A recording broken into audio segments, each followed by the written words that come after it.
On March 9, 1946, Burnden Park Stadium in Bolton, England, hosted an FA Cup quarter-final match between Bolton Wanderers and Stoke City. It was the first major football season after World War II, and the nation was desperate for normalcy and entertainment after 6 years of conflict. The match was highly anticipated, a chance for Bolton to reach the semifinals. The official capacity of Burnden Park was approximately 65,000, but on this day, an estimated 85,000 people crammed into the stadium. Many more were locked outside. At approximately 3 p.m., just before kickoff, a catastrophic crush occurred on the railway embankment, a terrace area behind one of the goals. A barrier collapsed under the pressure of thousands of packed spectators. People fell forward onto those in front. A human avalanche developed. Those at the front were crushed against barriers or trampled underfoot. 33 people died, suffocated, crushed, or trampled in the crowd. Over 500 were injured.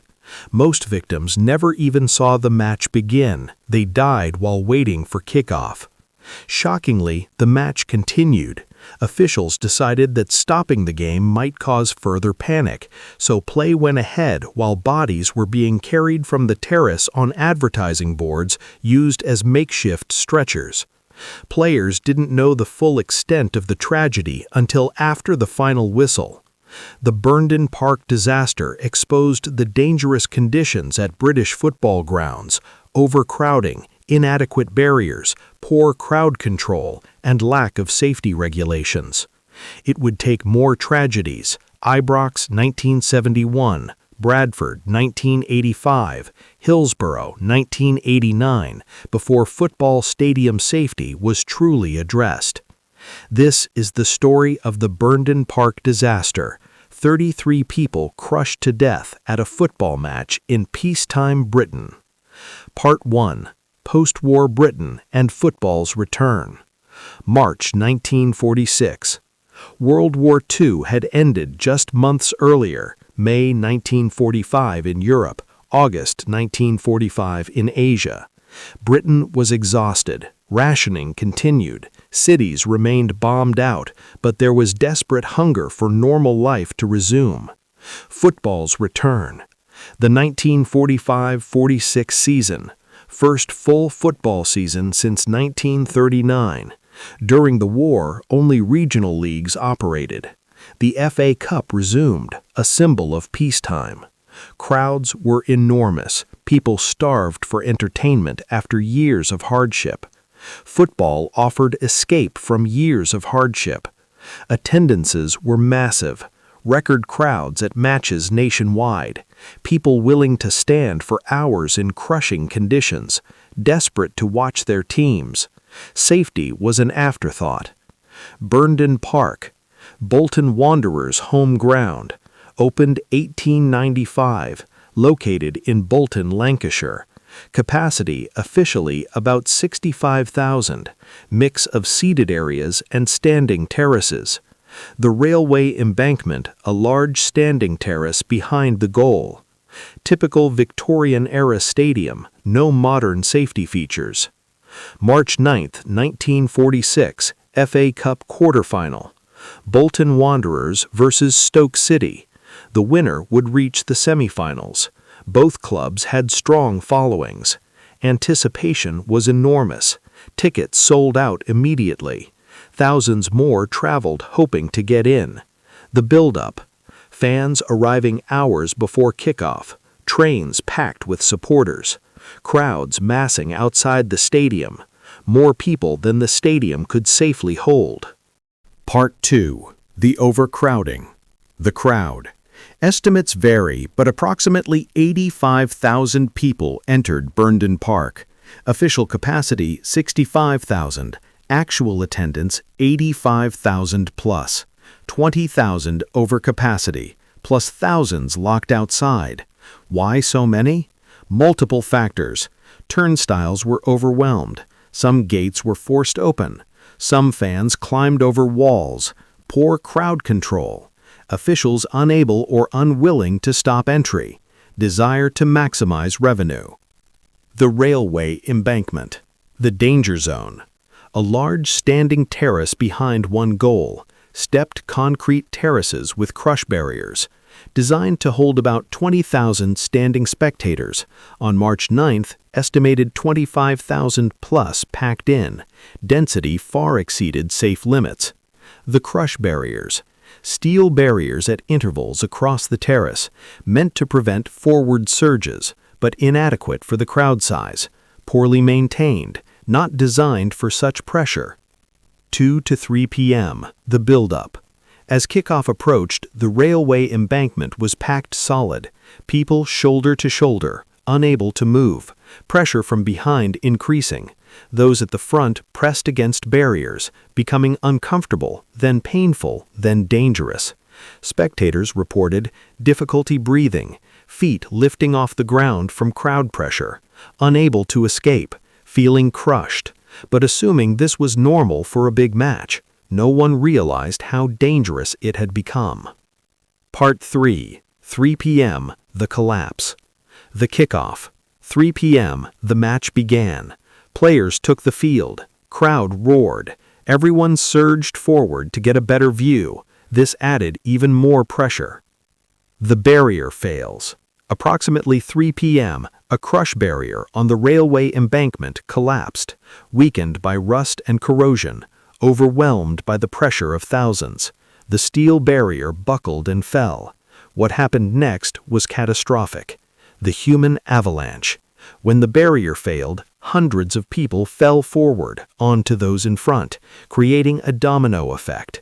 People falling, tumbling down the terrace, others pushed forward by the crowd behind, a mass of bodies cascading down. At the front, people were crushed against remaining barriers, trampled underfoot, suffocated under the weight of bodies, unable to breathe, unable to escape, screaming, panic. 3 to 3:05 p.m. Mass death. Within minutes, 33 people were dead or dying, hundreds injured, bodies piled up, people screaming for help, those further back unaware, the noise of the crowd drowning out cries. How they died? Compressive asphyxiation, crushed, unable to breathe, trampling injuries, crush injuries to chest and abdomen. Some died standing up, held upright by the crowd pressure. The victims, ages 13 to 72, men and boys. Football crowds were overwhelmingly male in 1946. Bolton and Stoke supporters, fathers, sons, brothers, came to watch a football match, never went home. 5. The match continues. The shocking decision. Officials became aware of the disaster. Police and St. John ambulance rushed to the railway embankment, pulled bodies from the crush, laid them on the pitch sideline, used advertising boards as makeshift stretchers. Desperate attempts at resuscitation, but the match continued. Why? The reasoning. Officials feared stopping the match would cause panic. Worried crowd might surge toward exits, causing further casualties. Decided to let the match proceed while bodies were being carried off. The surreal scene. Football match playing out on the pitch. Bodies being carried past on stretchers. Dead and injured lined up at the side. Players largely unaware. Crowd in other sections watching the game, unaware of the tragedy. Some players later said they saw something happening but didn't realize the scale, assumed it was isolated injuries or fainting, continued playing, found out the truth after the final whistle. Halftime. The match was temporarily stopped, not abandoned, just halftime. Police asked people to move from overcrowded areas. Some spectators left. Others redistributed. The match resumed for the second half. Final score, Bolton 0, Stoke 0. Replay would decide the tie. After the match, players left the field, only then learned the full horror. 33 dead, over 500 injured. Shock and disbelief. The stadium emptied. Families searching for missing loved ones. Hospitals overwhelmed. Bodies taken to temporary morgues. Identification process began. The nightmare was only beginning for bereaved families. Part 5. The Aftermath and Inquiry. The Investigation. Government inquiry ordered, led by Sir Clement Moody. Examined cause of disaster. Interviewed witnesses. Inspected stadium. The Moody Report. Findings. Primary causes. 1. Overcrowding. 85,000 plus in a 65,000 capacity stadium. 20,000 over safe limits. Catastrophic overcrowding on the railway embankment. 2. Barrier failure. Crush barriers inadequate and poorly maintained. Corroded steel. Not designed for such pressure. Collapsed under load. 3. Poor crowd control. Inadequate policing. Gates allowed to be forced. No effective monitoring of crowd density. Revenue prioritized over safety. 4. Inadequate safety regulations. No legal requirements for barrier strength. No mandatory capacity limits. No safety certificates required. Self-regulation failed. The recommendations. Moody recommended limits on stadium capacities, regular inspection of barriers and structures, better crowd control procedures, police monitoring of crowd density, improved first aid facilities. But these were recommendations, not legal requirements. The response. Football authorities expressed regret, made some improvements, but resisted expensive mandatory changes. Self-regulation continued. Fundamental problems remained. No criminal charges were filed against Bolton Wanderers or officials. Victims' families received minimal compensation. Part 6. The Legacy. Lessons Not Learned. The Tragedy of Repetition. Burnden Park should have been a wake-up call. It wasn't. Similar disasters followed. Ibrox disaster, 1971. Glasgow, Scotland. 66 dead in crowd crush on stairway. Rangers vs Celtic match. Barriers collapsed under pressure. Bradford City fire, 1985. 56 dead in stadium fire. Old wooden stand with accumulated rubbish. Fire safety ignored.